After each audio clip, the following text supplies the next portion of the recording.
ये देखो करो क्वेश्चन नंबर 2 सीआरपी का।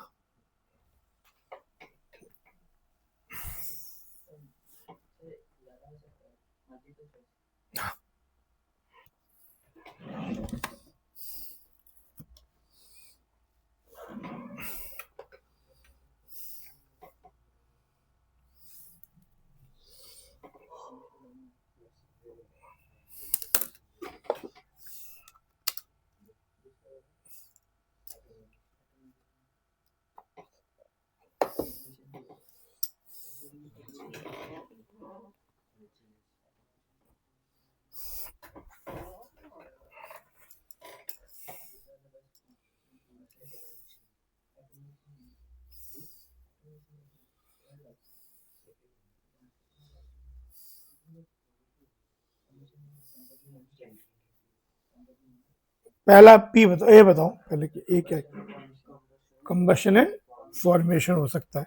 कंबश फॉर्मेशन CO2 गैसियस का है, कंबशन ग्रेफाइट कार्बन का है। ठीक है, तो पहला तो इन दो से मैच कर सकता है।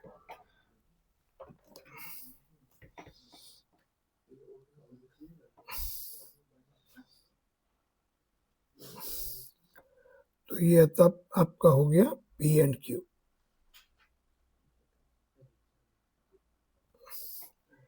सी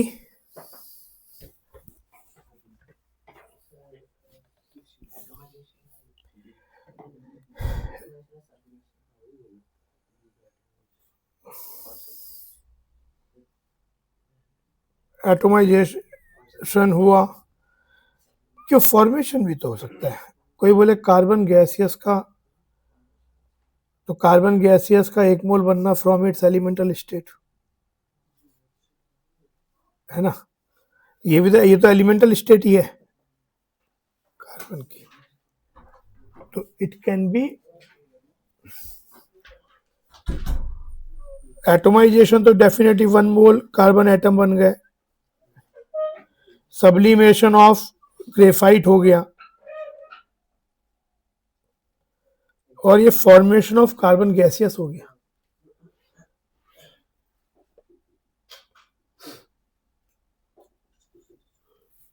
ये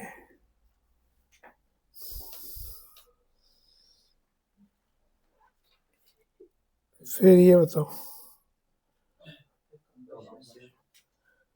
कंबस्टन ही हो सकता है बस CO का। फॉर्मेशन CO2 का बोल नहीं सकते, एटोमाइजेशन वाली बात ही नहीं समझे। तो ये केवल कंबस्टन ऑफ CO, एंड ये सब्लिमेशन नहीं। सब्लिमेशन तो सॉलिड से गैस बना, एटोमाइजेशन सब चीज गैस एटम में आ गए। Heat atomisation of CH4 gaseous.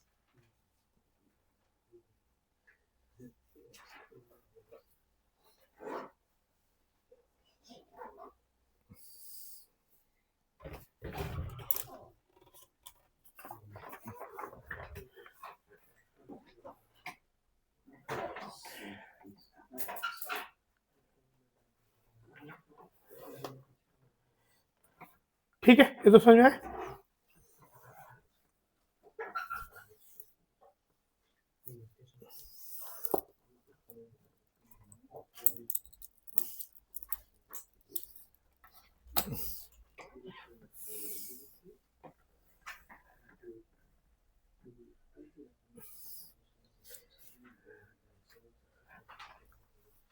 Next question move करते हैं, क्वेश्चन नंबर 3।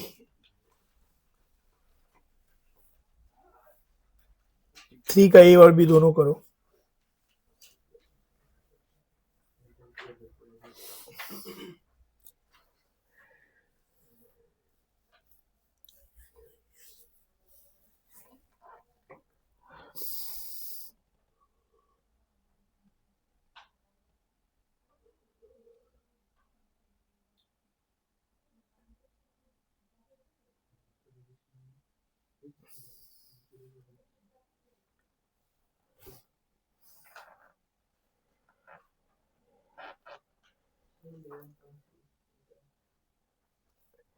तो सबसे पहले calculate the enthalpy of operation for water from the following. पर मोल, ये सब चीजें पर मोल दी हुई है। तो आपको यानी आपको को जो निकालना है, आपको वेपरेशन मतलब ए को सॉल्व कर लेते हैं। H2O लिक्विड से H2O gas,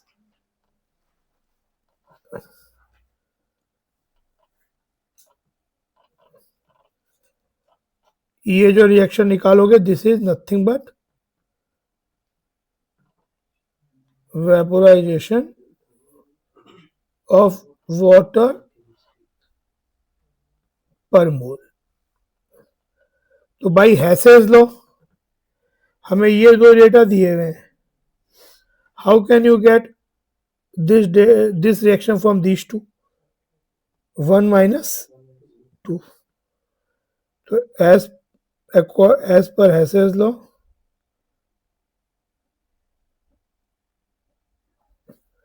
we do reaction 1 minus reaction 2, we get the desired reaction.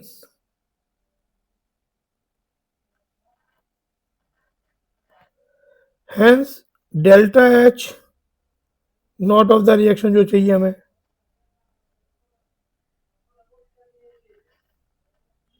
per mole will be delta H1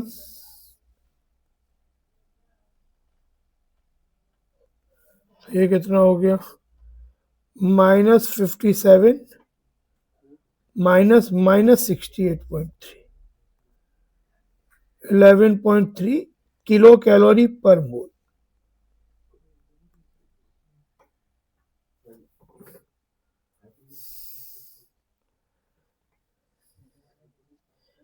अब ये बोल रहे हैं एक चीज और पूछा, also calculate heat required to change 1 gram liquid water to water gaseous.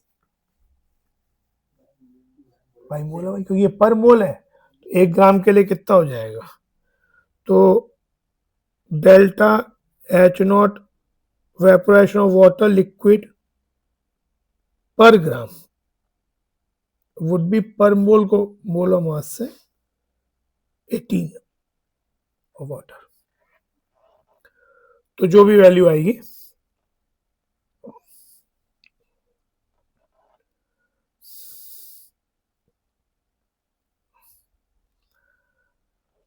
0.64 के नियरली आसपास आ जाएगी।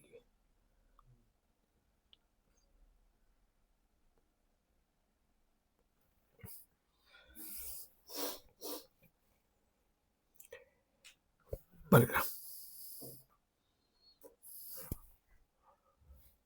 फिर ये वाला क्वेश्चन को बी,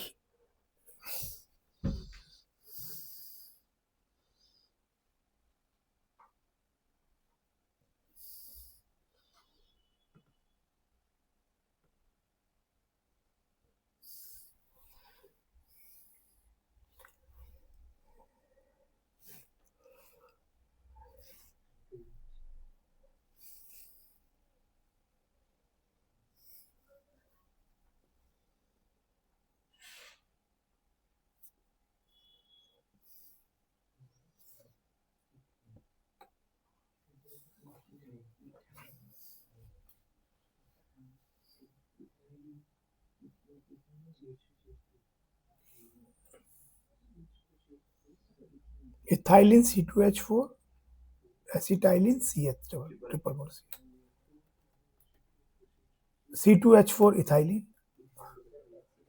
C2H2 इथाइन।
क्या दे रहे हैं ये? Calculate the heat of reaction for the hydrogenation of acetylene to ethylene at, what they are asking, delta H और delta U? They are asking delta U. Constant pressure पे delta H होता है,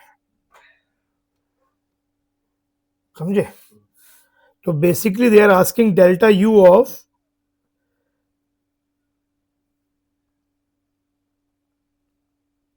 C2H2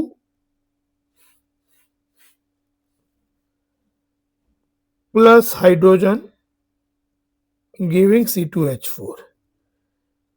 ये मेरी required reaction है। 25 degree Celsius पे ये सभी गैसेज ही होती है। इसका डेल्टा एच मुझे डेल्टा यू निकालना है एक्चुअली मुझे। Constant heat exchange at constant volume which is nothing but delta U.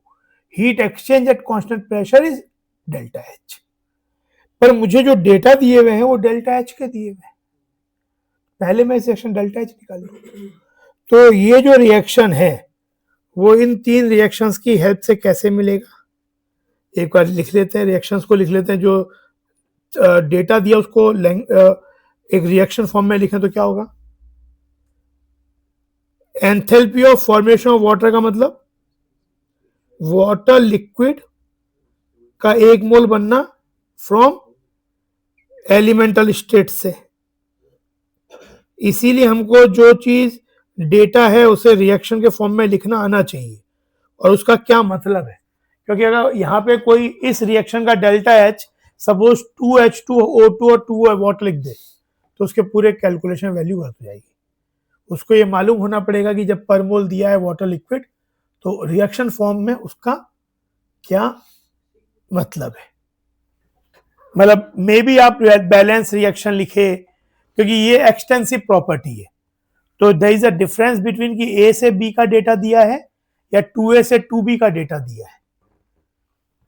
तो ये डेटा पहला वाला तो ये हो गया। ये डेल्टा एच दी है, एंथैल्पी दिए हुए, ठीक है।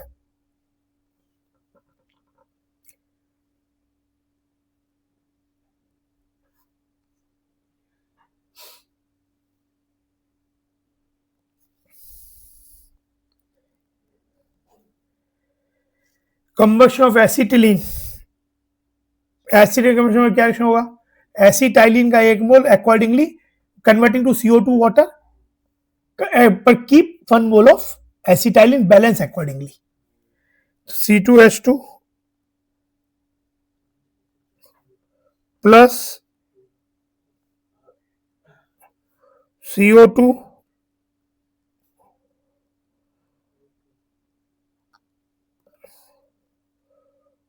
2, इसको हाइड्रोजन 2 ही है तो 2 ही होगा, 5 हो गया ऑक्सीजन। ये दिया हुआ है डेल्टा H2 नॉट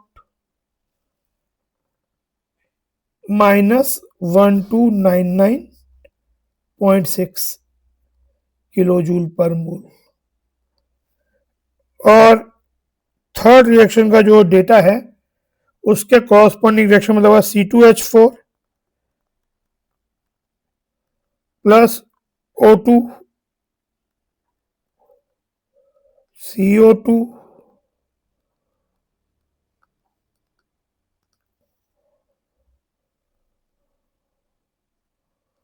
है ना, ये हो गया।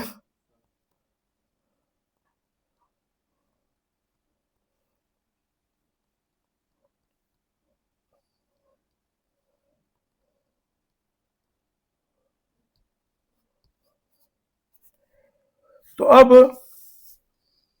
इन तीनों रिएक्शन से ये जो रिक्वायर्ड रिएक्शन है, how would you get that?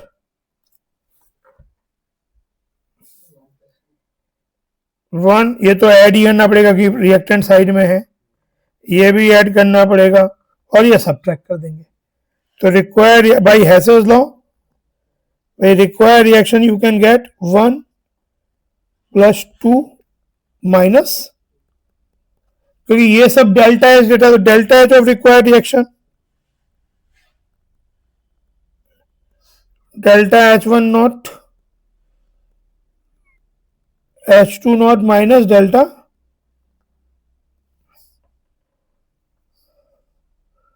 -285.8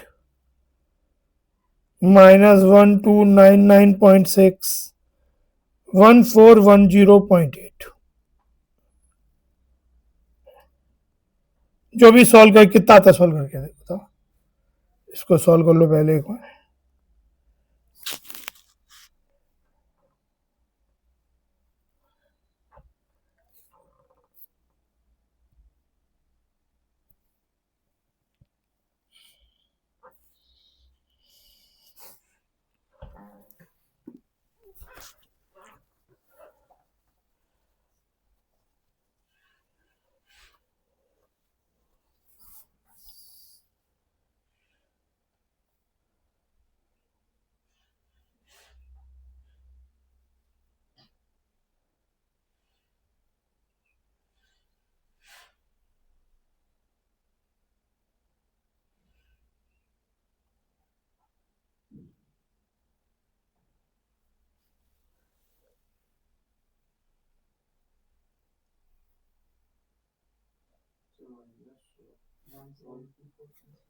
minus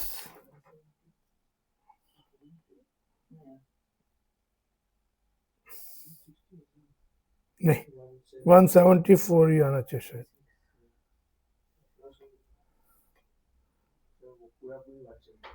नहीं, अब एग्जैक्टली मुझे नहीं देख सकता।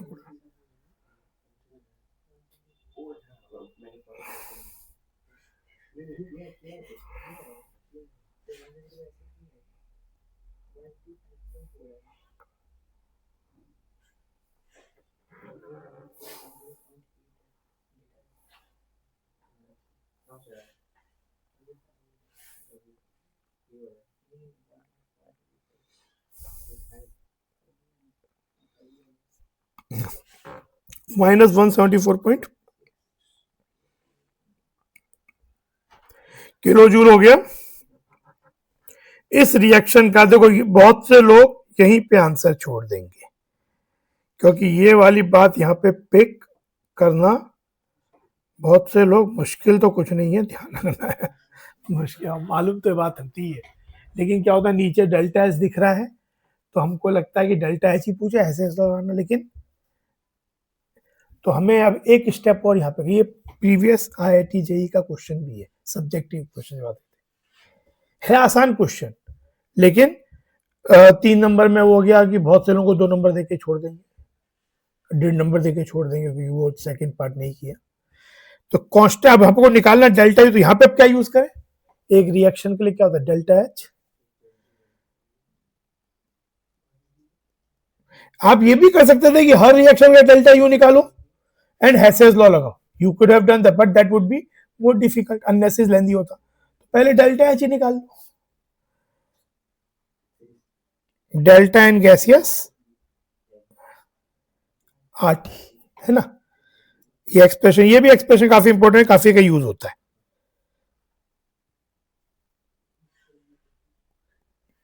तो डेल्टा एच नॉट तो मालूम है भाई, -174.6, ये हमको निकालना है heat exchange at constant volume. इस सेक्शन डेल्टा एन गैसेस कितना होगा जिसकी बात हम कर रहे हैं,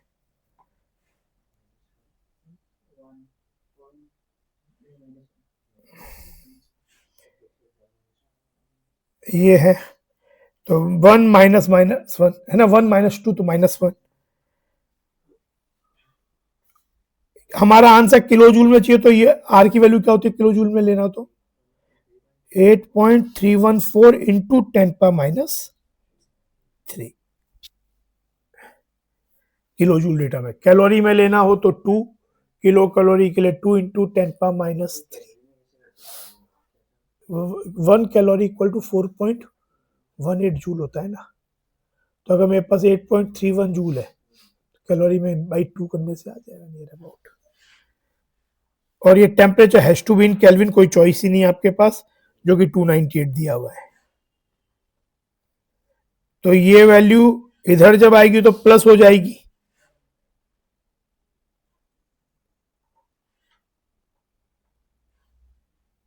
प्लस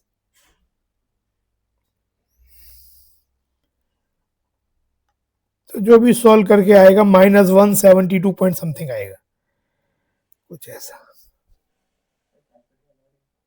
कैलकुलेटर तो अलाउड नहीं है अभी तो।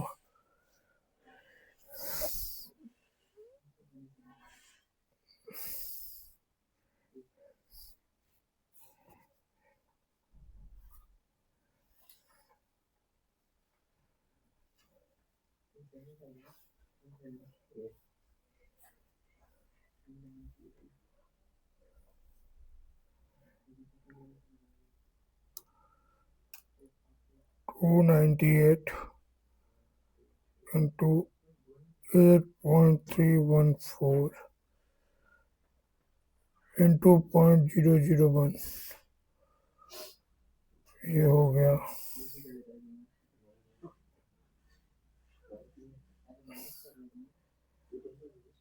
-174.6, -172.12।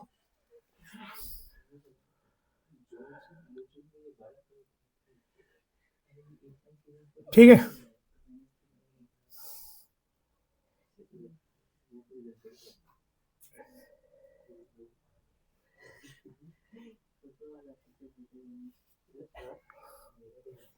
तो माइनस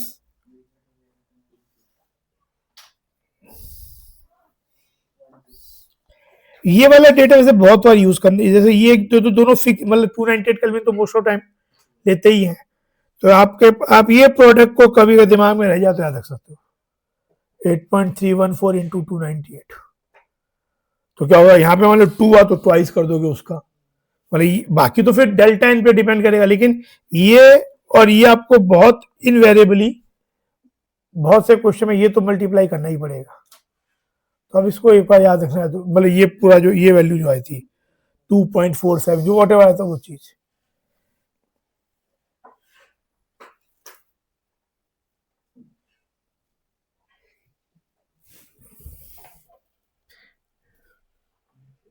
ये करो।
लिक्विड रूम टेम्परेचर पे 25 benzene is liquid, gases form temperature बढ़ा तो हो जाएगा, पर room 25 degree Celsius benzene is liquid.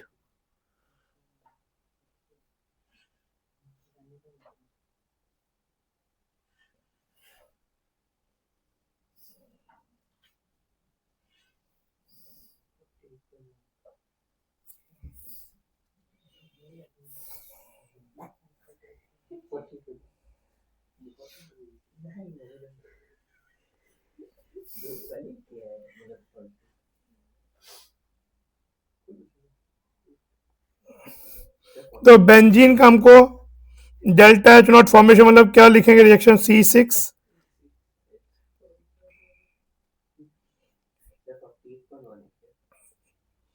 Answer देखना पड़ेगा, C graphite 3H2।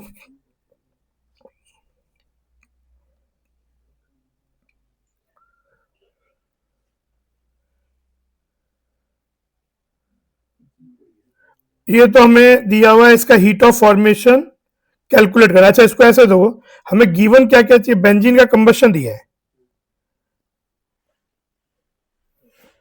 Benzene combustion 1 मोल का मतलब हुआ CO2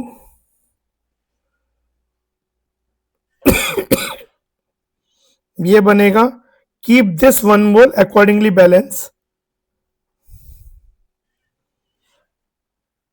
ठीक है, ये रिएक्शन का delta H not is same as delta H naught combustion of benzene. हमने एक बात पढ़ी है कि किसी रिएक्शन के डेल्टा H को अगर हर सब्सटेंस का हीट ऑफ फॉर्मेशन मालूम है तो एक फॉर्मूला होता है total heat of formation products minus reactant.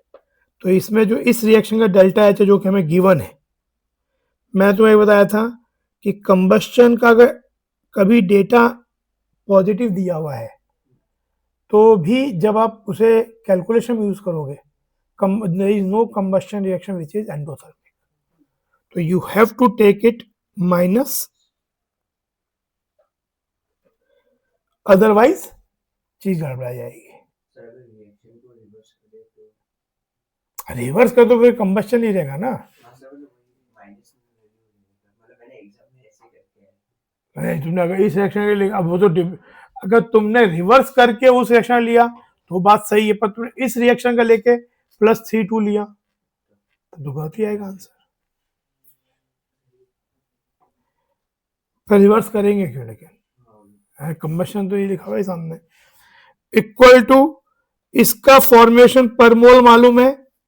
Formation का जब वैल्यू जो भी दिया, जैसे although most of the formations are exothermic but still there are some formation which can be endothermic. तो फॉर्मेशन जब दिया होता है तो साइन जो दिया वही लेना चाहिए। लेकिन कंबस्शन एक मतलब कह सकते हो इतना एक डोमिनेंट बात है, इतनी कॉमन बात है कि combustion will never be endothermic. तो कंबस्शन में अगर डेटा अमाउंट भी दिया है तो कैलकुलेशन टेक इट माइनस, तो ये हो जाएगा 6 इंटू CO2 का क्या हो जाएगा -393.5 प्लस 3 इंटू वाटर का -1 इंटू बेंजीन का जो कि मुझे निकालना है, और -15/2 into what is the heat of formation of oxygen? 0 because it is in an elemental standard state. बस you have to solve this. वो एंथैल्पी वो कंबस्शन के समय करते थे। डेल्टा H अगर नहीं कंबस्शन निकालने के लिए, जो अगर कोई भी एक रिएक्शन है मेरे पास, मान लो मेरे पास एक ये रिएक्शन है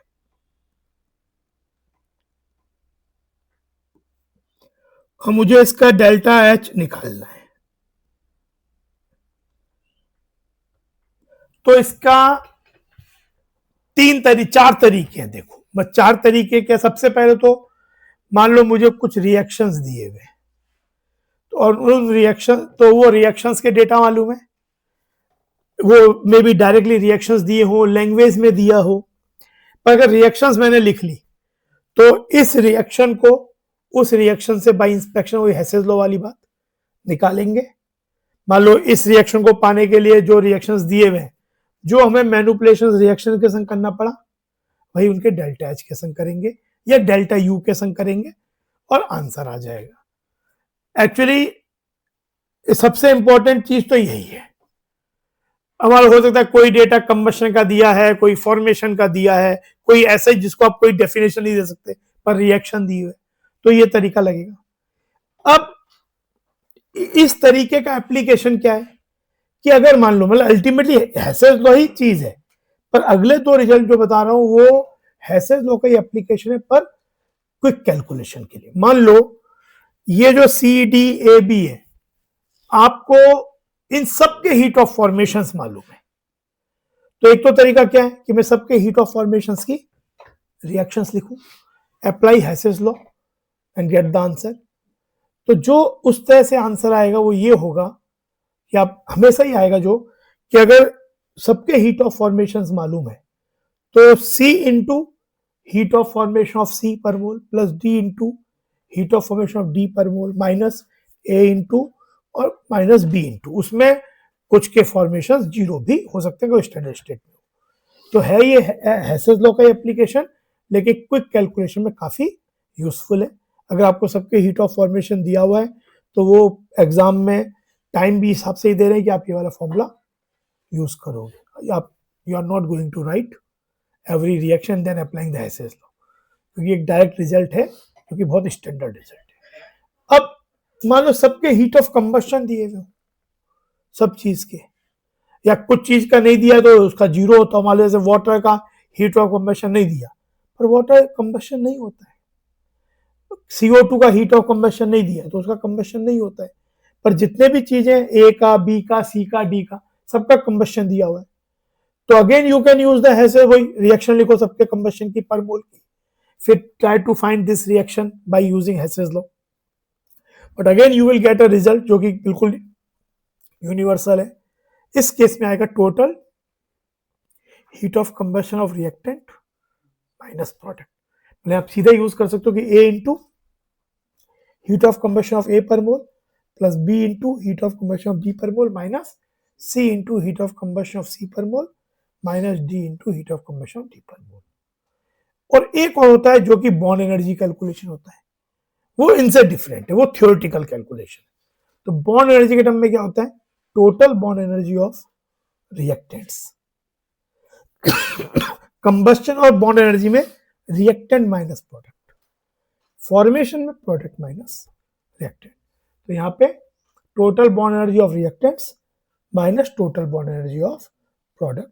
लेकिन बॉन्ड एनर्जी कैलकुलेशंस जो होते हैं उससे जो वैल्यू निकलती है वो वैल्यू जरूरी नहीं है एक्सपेरिमेंटल वैल्यू हो, उससे यूजुअली डिफर ही करती है, कम ज्यादा इस पे डिपेंड करता है कि कंपाउंड में कोई आप बॉन्ड एनर्जीज लेते हो तो बॉन्ड एनर्जी आप एवरेज अमाउंट लेते हो, या CH बॉन्ड का आपने एनर्जी लिया या कार्बन कार्बन बॉन्ड का एनर्जी लिया, तो आपने हर मॉलिक्यूल का carbon carbon bond exactly same नहीं है,